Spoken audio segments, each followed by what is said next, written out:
ஒருத்தவங்க எனக்கு சில்லறையே கொஞ்சம் கொடுத்தாங்க, அதுலயே நான் மேற்கொண்டு சேர்த்து வச்சிருக்கிறேன். பாருங்க, கவர்ல வச்சிருக்கிறேன். கொட்டு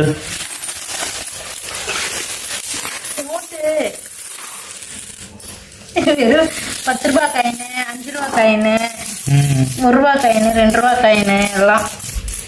சரி, என்ன எவ்வளவு இருக்குன்னு சொல்லுன்னா ஒரு 1000 ரூபாய் இருக்குமா அதுல? ஐயோ, 1000 ரூபாய்லாம் இருக்காது. 10 ரூபாய் காயின் நிறைய இருக்கே. 10 ஆமா இருக்கு, இருந்தாலும் 1000 ரூபாய்லாம் இருக்காது. மினிமம் ஒரு 300 ரூபாய்க்குள்ளார வரும். சரி, என்ன பாக்கும் எவ்வளவு இருக்குன்னு வச்சிருக்கிறேன். சரி, என்ன எவ்வளவு? நான் எண்ணிட்டு மொத்தமா காமிக்கிறேன்.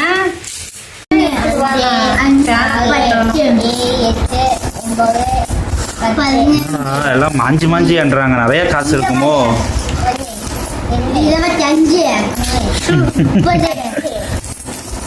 ரஷ்யன் இந்த சைடு எடுத்து வைக்கிறான். காசு. சில்லறைக்கெல்லாம்